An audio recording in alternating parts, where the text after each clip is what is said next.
Ok, deu certo aqui. Bom, boa tarde, pessoal. Obrigada pela presença. Gratidão também a quem ouvir as nossas gravações. E hoje nós temos uma continuação no nosso tema sobre curas.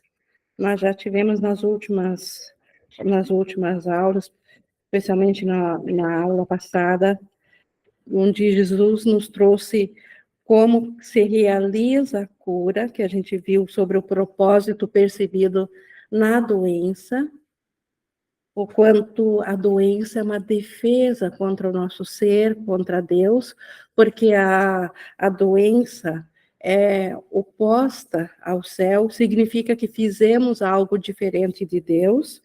Depois vimos, dentro desse tema, o deslocamento da percepção, o quanto, mudando a nossa mente, nós podemos também mudar esse pensamento que causa a doença e aceitando a cura, aceitando a unicidade em Deus, que o Espírito Santo nos lembra isso, o quanto nessa mentalidade curada também a cura se faz presente aqui no nosso instrumento de comunicação. E ainda vimos também o papel dos professores de Deus, o nosso papel em relação a essa cura, quando nós oferecemos cura ao nosso irmão, qual que é o papel que nós temos referente a isso. E nós vimos também que para aqueles que já escolheram mudar a sua mente, nós não temos nenhum papel em relação a eles, a não ser nos alegrarmos juntos, porque eles já aceitaram também a expiação, já aceitaram a cura. E para com aqueles que ainda não estão cientes de que eles escolheram a doença, que ainda acreditam que a doença é que está escolhendo a eles, o quanto o nosso papel como professores de Deus é ver na mente deles aquilo que eles não estão vendo, que é essa visão crística, o quanto o ser que Deus criou, que é a realidade deles, não precisa de cura, porque o que Deus criou nunca ficou doente. Então, o que parece doente é só uma projeção de um pensamento equivocado, e essa figura projetada, ela veio com o propósito de justamente confirmar a separação de Deus.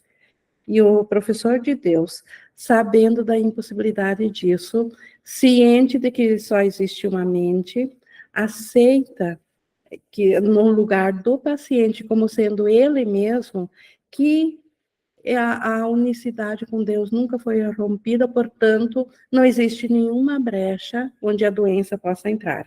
Isso tudo a gente viu na aula passada, e hoje, na continuação desse mesmo tema, nós vamos ver se essa cura é certa, se ela de fato acontece. Essa dos professores de Deus, que assumem, então, esse papel de verem no irmão, em nome do irmão, aquilo que o próprio irmão ainda não tem a mentalidade aberta. Então, a cura é certa.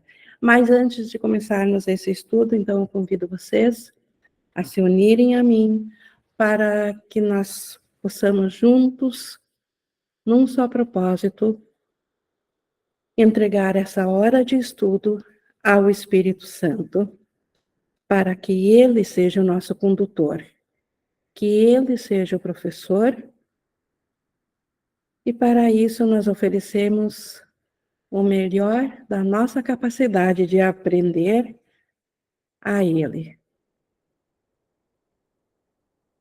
E assim nós estamos, então, com a meta estabelecida, que queremos só o que vem do Espírito Santo, nós estamos prontos para vermos sobre essa sexta pergunta no manual de professores: a cura é certa? A cura é sempre certa. Então, Jesus é muito direto e muito claro.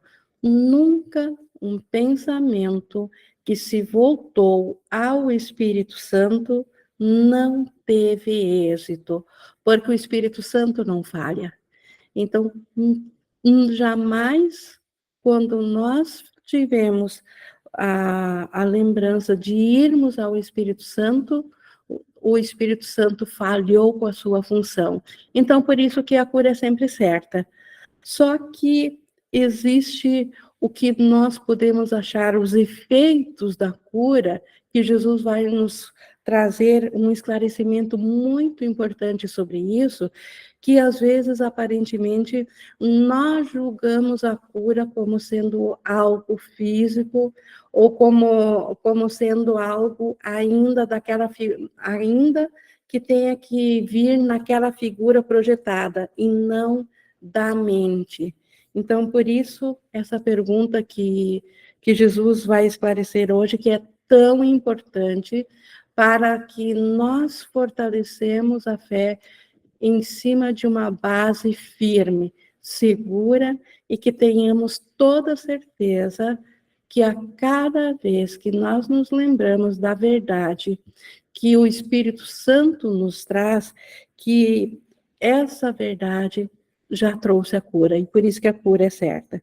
Lembrando que a cura é para a causa da doença, e a doença é sempre mental, não é dos efeitos que são as aparentes doenças do físico e do psicológico que aparecem aqui no mundo. O curso é voltado para a causa, e a causa da doença, como a gente viu na aula passada, é sempre um pensamento que quer acreditar que ele se separou de Deus, ou que ele é uma individualidade fora da mente de Deus. Ele distorceu o que Deus criou, o Filho Santo de Deus. Então, a cura é o retorno da sanidade à mente. Então, cada vez que nós lembramos que o irmão, na verdade, em essência, é o Cristo, nós oferecemos a cura para ele e ela foi dada. Mas Jesus segue aqui dizendo: é impossível deixar que as ilusões sejam trazidas à verdade e manter ilusões. Então, cada vez que nós levamos o pensamento equivocado do que pensamos que seja verdade aqui no nosso sonho, nós levamos isso a vermos diante da luz do Espírito Santo, as ilusões desaparecem diante da verdade. É impossível elas se manterem, porque a verdade simplesmente ocupa o lugar que estava vago pela não aceitação da verdade, que é onde as ilusões estavam colocadas. A verdade demonstra que as ilusões não têm valor. Então, é assim que o paciente muda a sua mente, quando ele aceita que as ilusões não têm valor. Enquanto para nós houver algum valor para essa ilusão de ser que nós temos, enquanto nós ainda valorizarmos algo diferente do Cristo, aquilo que a mente projetou como sendo um ser individual, enquanto isso tiver valor, nós não vamos aceitar a verdade de que somos o Cristo, de que somos apenas o que Deus criou, de que a separação de Deus nunca aconteceu. Então, o que precisa ser mudado na nossa crença, na nossa mente, é o enfoque do que realmente tem valor para nós. E aí nós estamos aprendendo que um tesouro verdadeiro, ele deve trazer algo verdadeiro e não uma ilusão. Uma figura projetada pelo ego não pode ter valor porque ela é nada. Ela é um holograma, ela é uma nuvem que se dissipa a luz do sol. É só um pensamento de separação que tomou forma física. Então, como que isso poderia ter valor? Então, o que tem valor mesmo é o que contém a vida. E o que contém vida é eterno e é imutável, e está para sempre junto com a mente de Deus. Então, a nossa mente certa, essa é que tem valor, e a verdade, ela demonstra justamente isso. O professor de Deus viu a correção dos seus erros na mente do paciente, reconhecendo-a reconhecendo-a pelo que é. Então, isso a gente viu também na aula passada, o quanto o nosso papel, como professores de Deus, é ver o equívoco na mente do irmão, mas não acreditar. Ele mesmo, o paciente, acredita que ele é esse equívoco, ou ele não estaria doente. Mas é nosso papel, reconhecendo que ele tem essa percepção equivocada, não acreditar nessa mesma percepção. Então, manter na nossa mente quem ele realmente é, como Cristo, como o ser que Deus criou, como uma mente que nunca se separou de seus irmãos e de Deus, e que nunca deixou o reino de Deus, embora possa estar sonhando que esteja aqui no mundo dual. Tendo aceito a expiação para si mesmo, então o professor de Deus, tendo aceito a expiação para si mesmo, aceitou-a também para o paciente. Isso é automático, porque aceitar a expiação para si mesmo é saber que nunca a mente se separou de Deus. E a mente é uma só, então a mente do irmão ainda é a única mente que Deus criou, faz parte da mesma mente. Então, cada consciência individual que aceita a expiação, que aceita que ele é a mente que Deus criou, ele está fazendo por todas as outras consciências, ou ele não o faria. Então, Jesus, quando despertou, ele despertou por todos nós. Nós estamos aqui aprendendo a reconhecer isso, a aceitar a dádiva de Jesus, de que nós nunca nos separamos, e ao mesmo tempo, para ter, nós precisamos dar. Essa é a lei da criação. Nós só temos o que damos, então nós damos a mesma visão de salvação que Jesus deu para nós oferecemos a nossos irmãos. Nós também os contemplamos como estando no reino dos céus. O que acontece, porém, então, tendo aceito a expiação para si mesmo, aceitou-a para o paciente. Então, isso é um fato. Então, quando nós aceitamos, não temos como aceitar sozinho, nós curamos o mundo junto. Mas o que acontece, porém, se o paciente usa a doença como um modo de vida, acreditando que a cura é uma forma de morte? Então, o que acontece? E Jesus vai clarear isso bem, quando nós vimos o Cristo no irmão, mas aparentemente o irmão continua doente, continua com o mesmo pensamento equivocado. Aparentemente, parece que nada aconteceu no comportamental, no externo. Quando isso é assim, uma cura repentina poderia precipitar uma depressão intensa e um sentido de perda tão profundo que o paciente poderia até mesmo tentar destruir-se. Isso aqui também nós vimos na aula passada, e este é um ponto que desde que aprendi isso, nunca mais deixei de estar ciente disso. As características dos professores de Deus, a paciência que eles têm, também se baseiam nisso. Se na mente do irmão ele usa ainda a doença como uma defesa de Deus. E nós vimos na aula passada o quanto toda doença é uma defesa da verdade, porque nós ainda queremos ser esse ser separado de Deus, ainda não queremos já a cura, mas não queremos ainda abrir mão do autoconceito que nós temos, ainda valorizamos algo que não tem valor nenhum, mas na nossa crença tem valor, porque nós fizemos isso, e se nós fizemos, nós amamos, assim como o Pai ama a sua criação, nós também amamos o que fizemos, e nós fizemos esse mundo de pós-separação, esse mundo de corpos, e a doença, então, ela é um modo de nos garantirmos que a separação de fato aconteceu, porque Deus não criou a doença, portanto, Deus não tem nenhum poder sobre a doença. E quando o paciente, embora ele não esteja ciente disso, Se ele tivesse ciente disso, ele mesmo acreditaria que ele diria que ele não precisa mais disso e estaria curado instantaneamente também. Mas ele não tem consciência disso.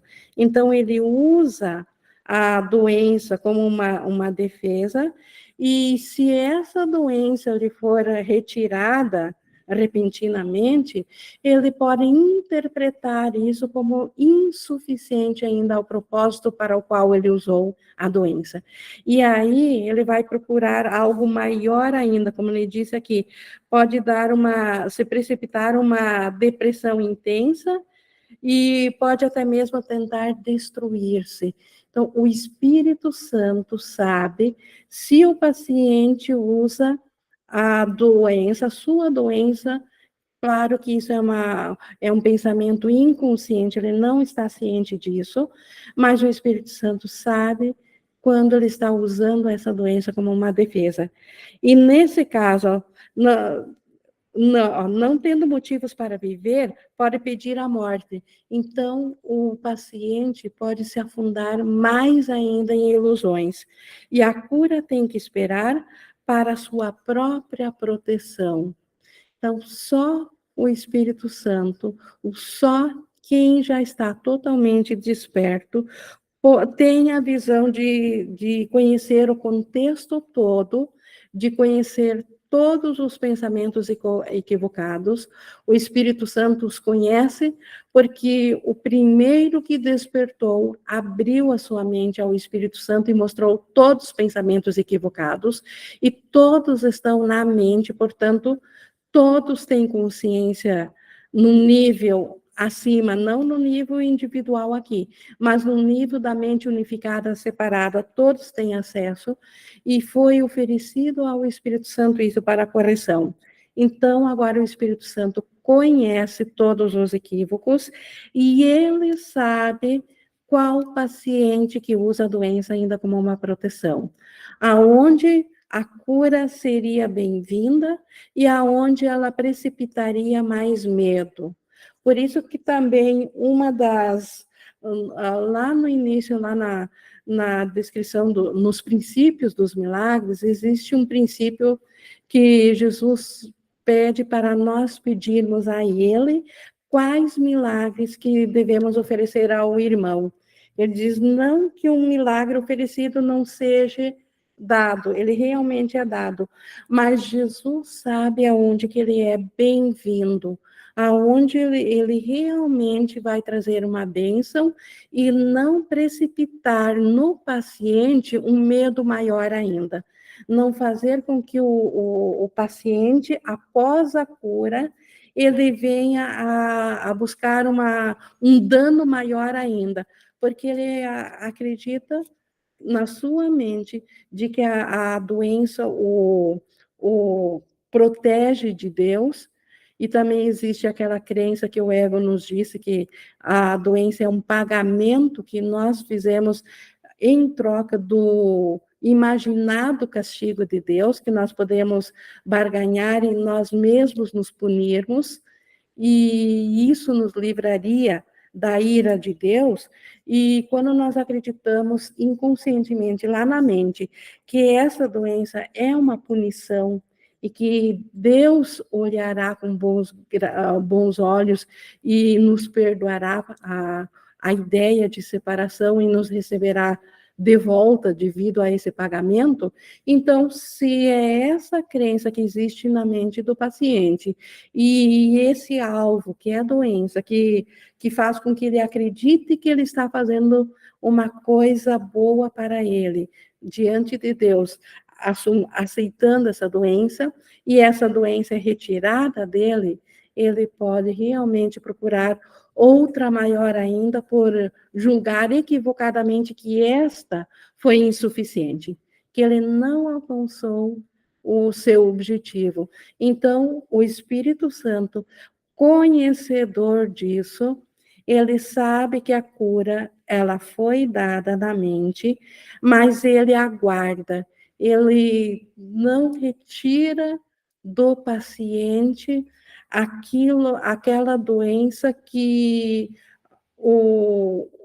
a nossa percepção aqui está havendo. A cura sempre será posta de lado quando seria vista como uma ameaça. Então, quando a cura é vista como uma ameaça para a mente, quando ela acredita que ela não teve êxito de se esconder de Deus, porque a cura vem de Deus, e ela ainda acredita que ela afrontou a Deus, que ela tem que fugir de Deus, então, nesse caso, a cura é uma ameaça, porque a deixaria frente a frente com Deus. Nesse caso, a cura aparente, ela é deixada de lado. No instante em que é bem-vinda, lá está, porque o Espírito Santo aguardou. Só que ela é deixada de lado, não significa que ela não foi dada e não foi recebida. Ela foi dada, ela foi recebida, mas ela não teve os efeitos físicos demonstrados ainda, porque o paciente não estava pronto para mudar a sua mente. No momento que o paciente aceita mudar a sua mente, essa cura está lá. Ele já não precisa mais fazer nada, ela já foi dada a ele. Onde a cura foi dada, ela será recebida. E o que é o tempo diante das dádivas de Deus? Muitas vezes, no decorrer do livro-texto, nos referimos à casa do tesouro disposto igualmente para quem dá e para quem recebe as dádivas de Deus.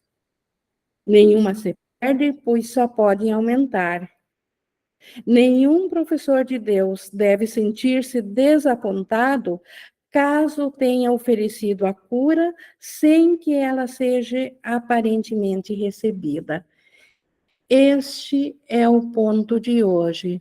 Ninguém deve duvidar ou ficar desapontado se ele ofereceu a cura, ou seja, se ele se uniu ao Espírito Santo na mente do irmão e reconheceu a sua igualdade no irmão e, portanto, a impossibilidade desse irmão não ser o Cristo, não ser o Filho de Deus. Neste caso, então, só que aparentemente o irmão continua no comportamento o mesmo doente de antes. Então, que o irmão seja paciente, porque apenas a mentalidade desse paciente não estava pronta para isso. O Tiago levantou a mão. A respeito da cura, não, no caso a cura no aspecto, sempre no aspecto mental, né? Sempre no aspecto da mente, tanto faz toda a questão física, uma questão mental, né? O que me ocorreu foi que, sobre de repente, em muitos momentos, eu, no caso, qualquer um aqui também já ter recebido essa cura várias vezes, e não estava pronto para ouvir. Porque eu fiquei pensando, né, quando a gente faz e não vê nos outros, mas quantas vezes, de repente, eu já recebi bastante disso, bastante, né, ofertas do Espírito Santo, né, a essa clareza e não ouvi. E Com toda agora, certeza. E né, isso são a casa do tesouro que está disposta igualmente a todos, como ele acabou de descrever. E em outros lugares ele diz o quanto nós temos um depósito cheio de bênçãos aguardando a nossa aceitação. Com certeza, todos nós. Jesus, o primeiro a se iluminar ou a lembrar do Cristo que ele só lembrou porque ele curou a mente toda. Nós somos parte da mesma mente.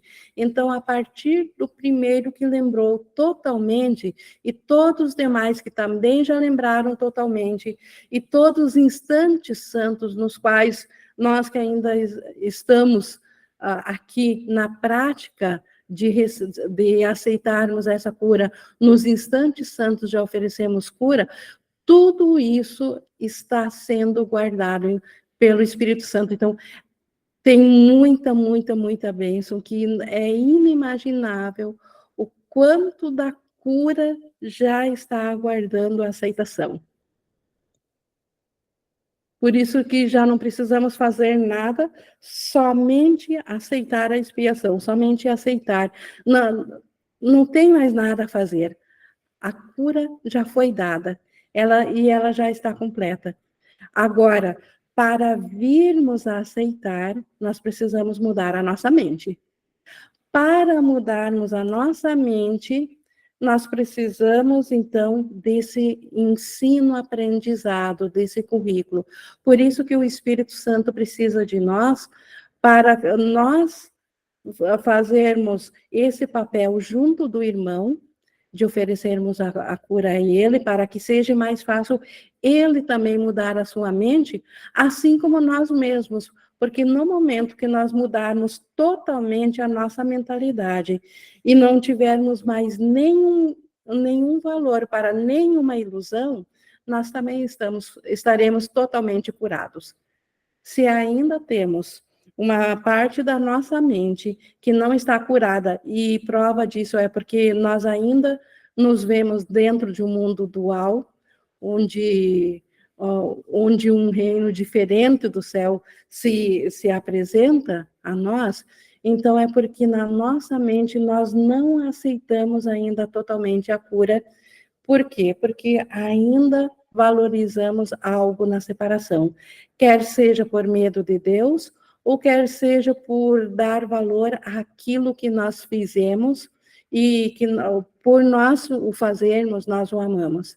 Então, nós precisamos da própria cura da mente. Mas enquanto estamos nesse processo da própria cura da mente, o Espírito Santo também utiliza esse nosso processo para auxiliar a todos os demais que também são unos conosco, também somos nós. Então, tudo é interligado, tudo volta para a mesma mentalidade. Então, reforçando então aqui, Jesus então estava explicando aqui que quando nós oferecemos a cura ao irmão, nós oferecemos em nome dele, que é o nosso nome, porque na mente não há dois seres separados, então o irmão é eu mesma, em nome dele eu vi a mente dele curada, que é Cristo. Mas ele mesmo, o paciente, esse meu irmão, pode não estar ainda pronto para aceitar para si essa mentalidade. E se ele não está pronto para aceitar essa mentalidade, ele não está pronto para liberar a doença. Então, a cura, ela aconteceu, mas os efeitos aparentemente não aconteceram. Quando isso acontece, quando a cura é oferecida e os efeitos não mudaram, é porque na mente o irmão ainda usa a mentalidade equivocada para ser o seu ser e ele ainda não está pronto para abrir mão disso sem medo. Ele ainda precisa curar o próprio medo da cura na sua mente. No momento que ele não tiver mais medo na mente, a cura que lhe foi dado, seja no tempo que for ou de onde que for, ela será aceita e bem-vinda, porque o Espírito Santo aguardou para ele. O Espírito Santo guardou a cura de todos os pensamentos equivocados do ego para nós. Essa correção, isso tudo aconteceu num único instante e está guardado.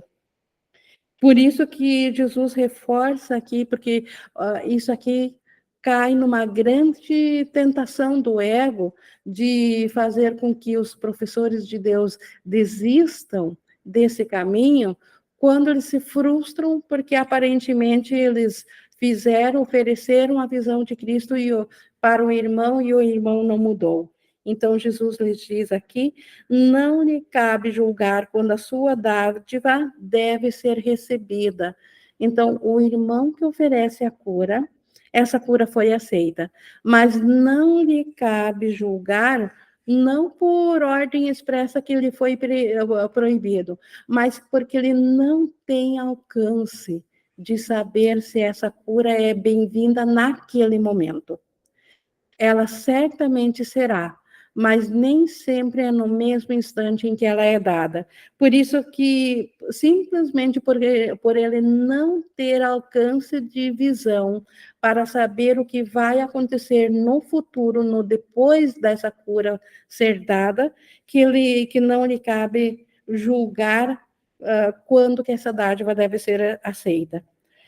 Que ele esteja certo de que ela foi recebida e confie em que será aceita quando for reconhecida como uma bênção e não uma maldição. Então, a cura, tão logo ela for bem recebida, ela será dada também também de modo a ela se expressar na forma física. Porque na forma física que eu digo, na forma individual da mente, não necessariamente física, mas na mente individual. Mas isso quando ela for reconhecida como uma bênção, quando ela não trouxer medo. Não é função dos professores de Deus avaliar o resultado de suas dádivas. Então, a nossa função é ver o Cristo no irmão, mesmo que o irmão acredite que ele seja um ser separado de Deus. Aliás, se ele está doente, é justamente essa crença que possibilitou isso. Então, não nos cabe julgar ou avaliar esse resultado. Sua função é apenas dá-la. É nossa função ver o Cristo no irmão, naquele paciente doente. Uma vez que tenha feito isso, deram também o resultado, pois esse faz parte da dádiva. Então, este é outro ponto importante. Se eu acredito que eu não dei o resultado junto com a dádiva da cura, quando eu vi o Cristo, porque aparentemente o irmão continua dando testemunhos de um ser equivocado, de um ser doente, se eu realmente acreditar que eu quero esse resultado junto no momento que eu dei a dádiva, que esse irmão deve mudar imediatamente junto com isso para ter dado a dádiva, então eu não dei a dádiva, porque a dádiva, para ser dada, ela necessariamente foi dado o resultado. O que não significa que no tempo o resultado foi dado ao mesmo tempo. Ela foi dada ao mesmo tempo, mas eventualmente a mente que cabe ao irmão, a parte da decisão que cabe ao irmão não está pronta para receber essa cura. Então, o resultado foi dado quando quando lhe foi oferecido a cura, quando lhe foi dada a visão que ele é o Cristo. Ninguém pode dar se estiver preocupado com o resultado da doação. Isso é uma limitação do ato de dar, e nesse caso, nem quem dá, nem quem recebe possuiria a dádiva. Então, se nós oferecermos a visão do Espírito Santo ao irmão e nos preocuparmos se agora o irmão vai aparentar uma cura, se este for o enfoque, essa preocupação retira da nossa mente o ato de dar. Já não estamos mais dando a dádiva da cura, já estamos barganhando por uma mudança de algo que nem sequer é real. Então, nossa própria mente precisa ser curada primeiro. Então, a dádiva, ela é dada junto com o resultado. Se houver preocupação com o resultado, não é uma dádiva, é uma barganha para mudar algum aspecto dentro da ilusão. E isso reforça a ilusão, ao invés de curar a ilusão. O João levantou a mão. Ing, esse dar, ele é totalmente na mente, né? Porque tudo é na mente, nada é físico. Mas como a gente vai aceitando a expiação, a gente vai bancando a expiação na consciência, a gente vai compreendendo aquilo que Jesus fala, que o corpo realmente vai se transformando num instrumento de comunicação, né? Para alcançar outras mentes. E então esse dar, ele começa a se manifestar também em alguns instantes no nível do comportamento, em algumas atitudes, né? E aí eu percebo que como a gente ainda não desfaz totalmente a separação, essa é a meta, né? Esse sistema de separação, volta e meia, ele se atribui dessa nossa decisão pela verdade, né? Porque agora é um conhecimento novo. E aí é quando a gente cai naquelas armadilhas de que, eu não vou falar isso aqui pro irmão, porque eu acho que essa pessoa pode não gostar. Então, eu percebo aqui na minha experiência que quando eu quero falar algo, mas eu já estou me preocupando, eu já estou antecipando que a pessoa pode não gostar do que eu vou falar, isso significa que eu aqui preciso voltar para a expiação de novo e aceitar, não é ele que está precisando de cura, sou eu. Porque quando eu quero falar alguma coisa para o irmão, e aí eu já antecipo que ele pode não gostar, ou que ele não vai receber isso aqui bem, isso significa que eu já estou duvidando, que é isso aqui que ele está falando, certo? Eu diria que você está se comunicando, a parte que duvida no irmão qual que é o ego. Então, você está tentando manter uma comunicação no ego do irmão e não com o Espírito Santo do irmão. E o nosso papel é nós nos unirmos à parte do Espírito Santo do irmão. E aí, uma vez feito isso, se ainda houver alguma coisa a ser dita, certamente que o Espírito Santo nos inspirará. Muitas vezes nem é necessário dizer algo, ou se for necessário, e pode ser surpreendente o que tiver que falar, por inspiração,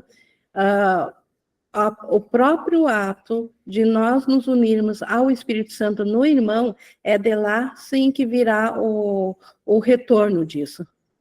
Porque ordens diferentes não se comunicam. Então é impossível, a partir do Espírito Santo, falar com o ego no irmão. Assim como o ego meu também não vai acessar o Espírito Santo do irmão, certamente vai acessar o ego.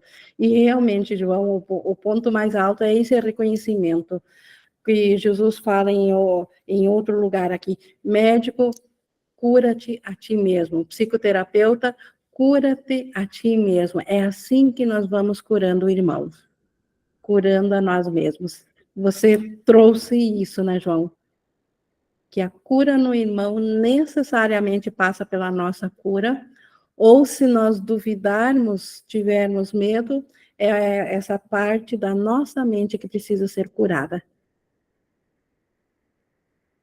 Obrigada por essa contribuição bem valiosa aqui.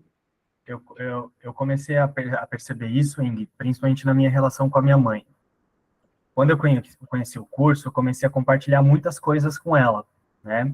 No começo daquele lugar, né, do sistema de pensamento equivocado ainda, que a gente quer doutrinar o outro, né? A gente quer dizer que eu encontrei a salvação e aí quer ficar doutrinando o outro, mas ainda não aceitou a profundidade, né, da decisão que Jesus está convidando a fazer com o curso. Aí, mas enfim, passando essa fase, eu comecei a perceber que, ao invés de eu estar ali na minha frente, falando algo para ela, eu precisava estar ali prestando atenção no que eu sinto, com o que ela me trazia. E aí, recentemente, eu tive uma experiência muito interessante que isso ficou muito claro. Ela estava reclamando de cansaço, acordou cansada, e aí ela estava, assim, sentada, conversando comigo, e ela começou a me trazer isso. E na hora, eu vi a minha mente intelectualizada com os pensamentos do curso, me trazendo o roteiro todo de explicar para ela o que ela tinha que fazer para sair daquele lugar. Só que eu senti a falsidade daquilo. Eu vi o quanto era mentiroso, tinha uma sensação de falsidade por trás, e eu pensei, não é isso, eu estou localizando ela no lugar errado. Isso significa que não é sobre ela, é sobre mim. Se eu estou pensando que ela está precisando de ajuda aqui, é porque eu aqui não estou olhando para algum aspecto de fraqueza que eu ainda me percebo e ela está me ajudando a olhar para isso. E aí, na hora, eu mudei a forma como eu ia falar e realmente fiquei quieto um pouquinho, porque o que eu tinha vontade de falar para ela era assim, era convidar ela a assumir o quando tudo é uma decisão da mente dela. Né? Não como pessoa, mas como mente. Era isso que eu queria falar. Mas eu fui falar de um jeitinho assim, de um jeitinho assado, como se eu tivesse localizando alguém na fraqueza. E aí eu vi que não era aquilo. E na hora eu comecei a ficar quieto e falei, não é isso. E descansei. E aí depois eu comecei a falar uma outra coisa mesmo. Realmente era um outro lugar que eu devia me encontrar com ela, e aí a comunicação fluiu.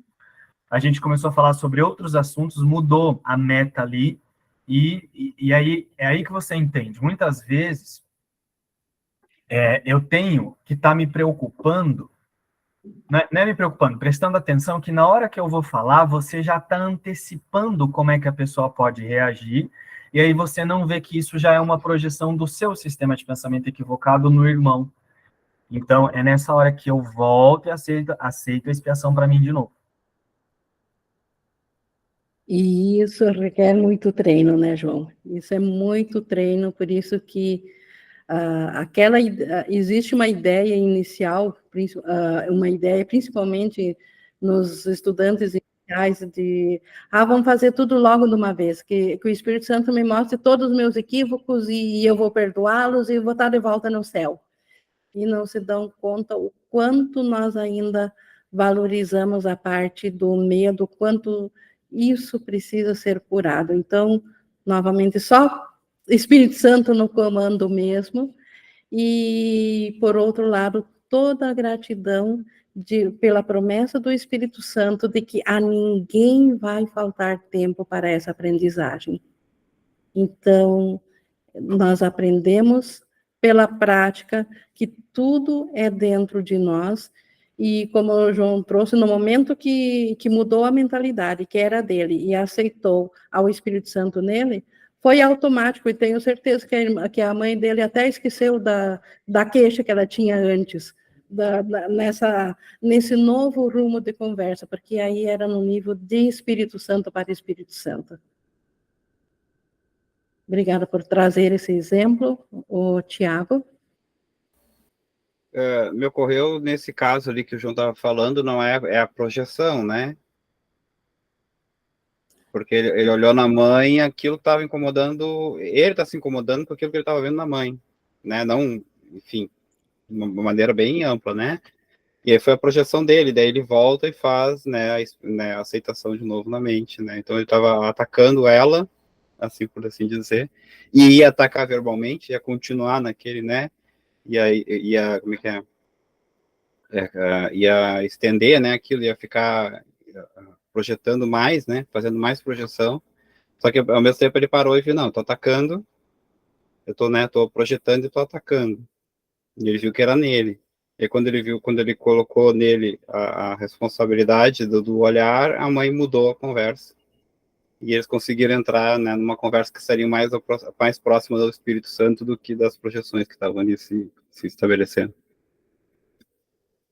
Seria Exato, isso? estava se identificando com as projeções, porque as projeções, elas não são do nível de João para Maria, para fulano, para a mãe, elas são da mente, e nós nos identificamos ou com o ego, que é o sistema, porque todas as projeções já aconteceram no instante, então não é que a gente aumenta as projeções no nível físico, né? No nível individual, mas nós nos identificamos com ela, ou nos identificamos com os pensamentos curadores do Espírito Santo, com a comunicação. Em última instância, nós podemos dizer que pode haver comunicação ou rompimento de comunicação.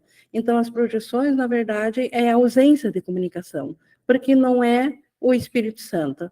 Então, ele deu-se conta disso e voltou à comunicação, voltou ao Espírito Santo.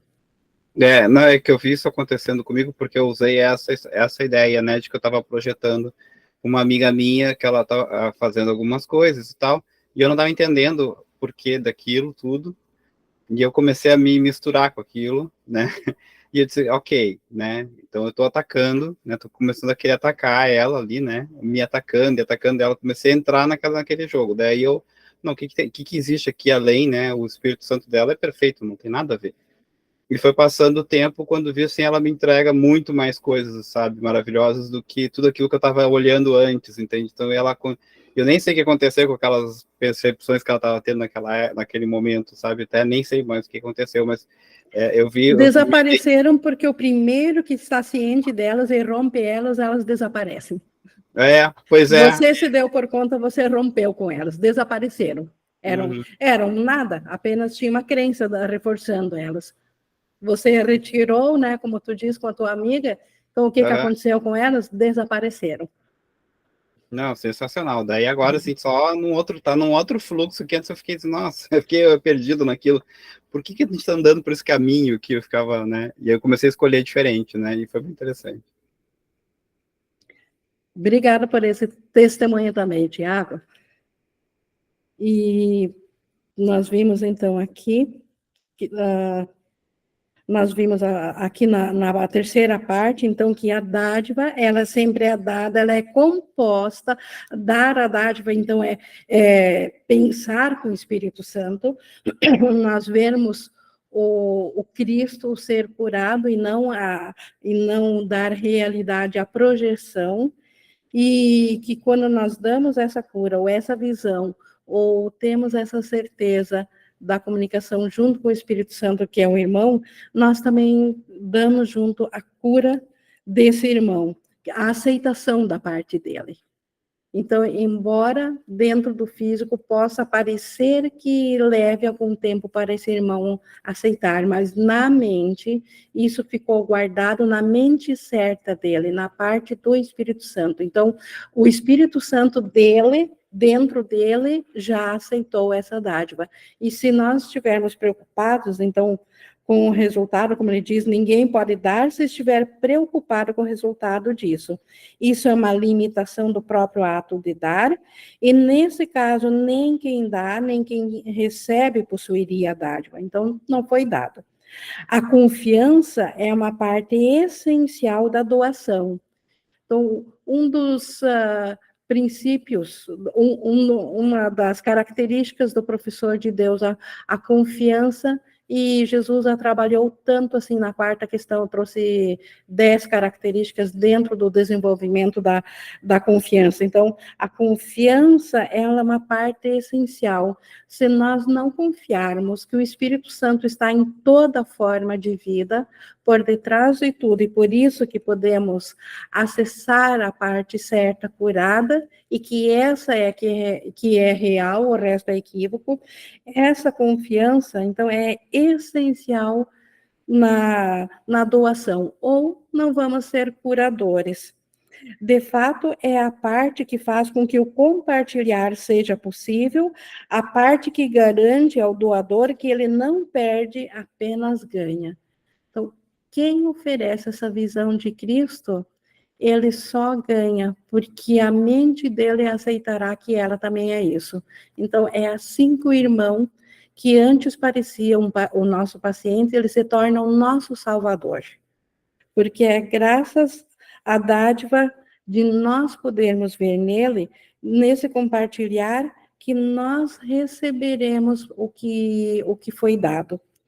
Seria possível dar uma dádiva e ficar com o que é dado para ter certeza de que é usado como o doador acha apropriado? Isso não é dar, mas aprisionar. Então, se nós dessemos uma dádiva e continuássemos preocupados em ver se o irmão fez bom uso dessa dádiva ou se ele ainda está resistente a aceitar a mudança na mente, se nós apenas dessemos a dádiva, caso ele não estivesse mais resistente na mente, então nós estaríamos condenando ele, aprisionando ele a essa própria resistência. Nós não estaríamos libertando ele. Então, o irmão é muito possível, sim, ele ainda ter resistências e essa dádiva da liberação ficar guardada na mente certa, porque ele ainda teria medo de aceitá-la, mas se nós decidíssemos por conta própria oferecer a visão de Cristo só quando ele estivesse pronto para aceitá-la para si mesmo, nós estaríamos condenando esse irmão a eternamente permanecer na mente equivocada, porque a nossa visão na mente do Espírito Santo dentro dele, que faz com que seja cada vez mais fácil para ele também mudar a sua mente.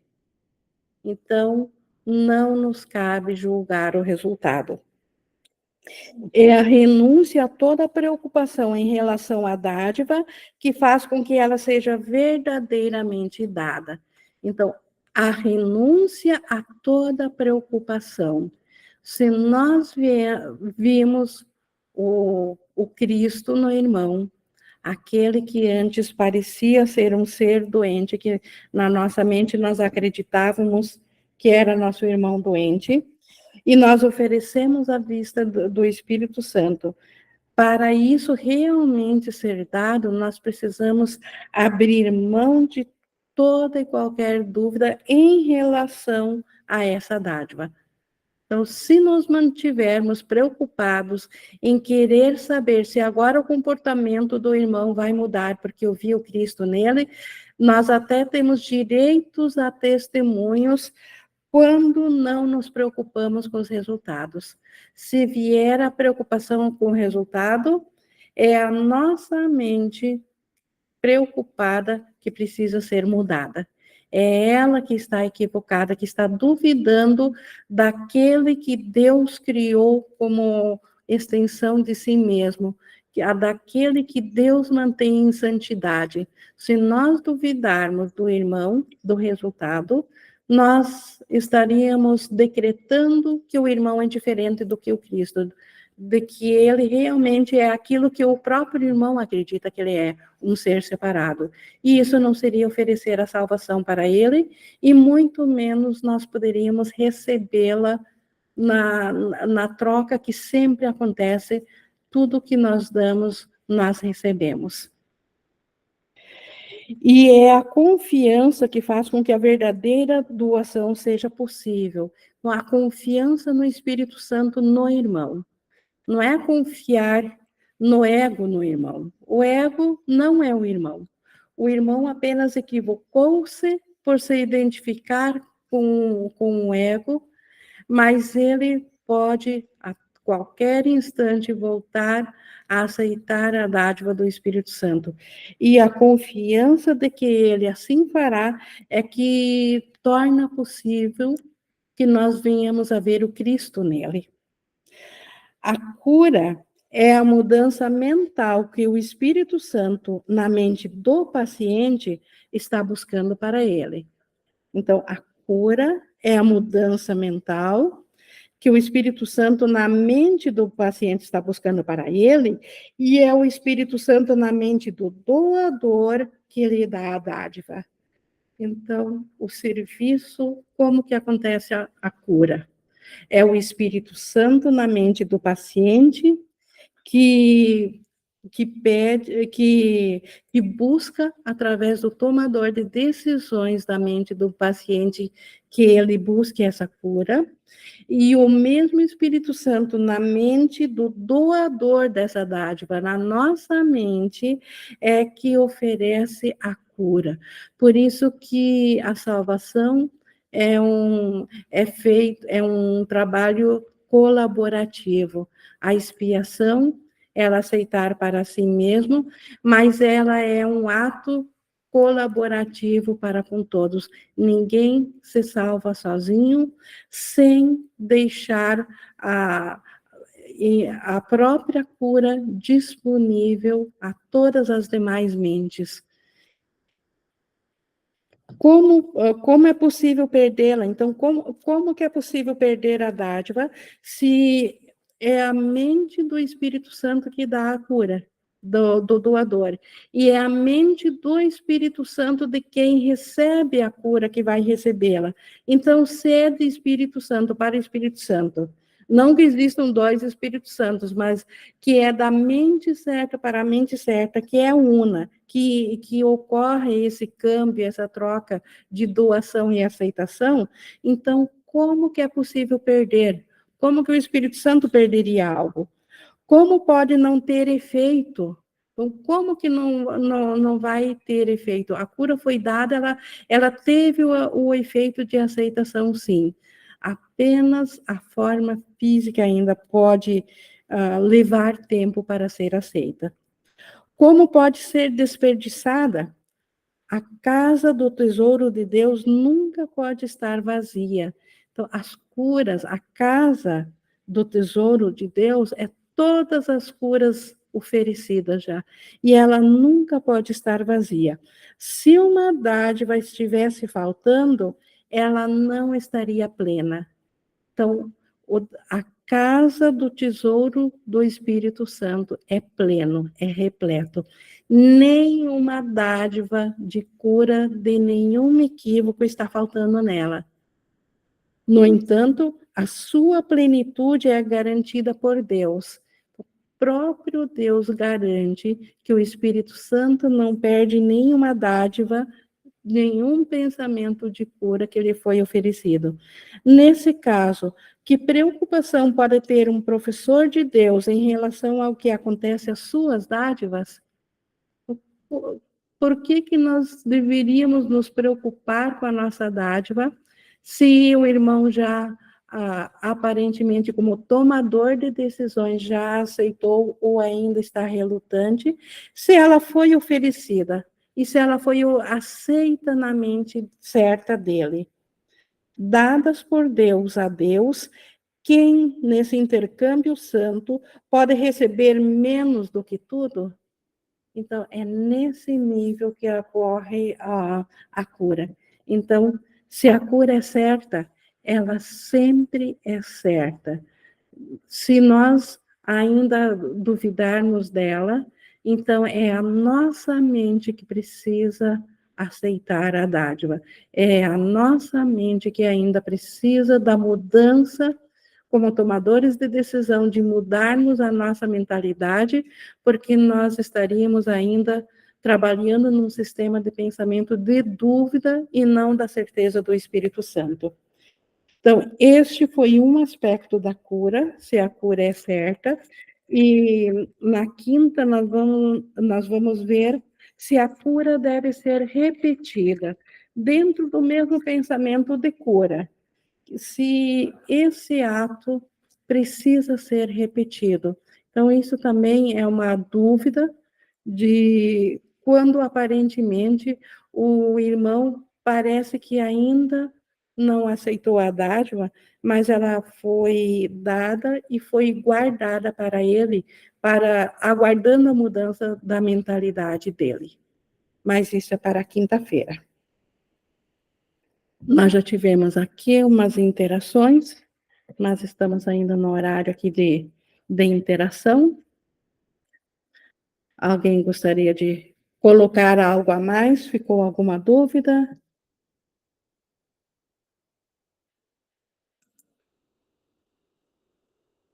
Não?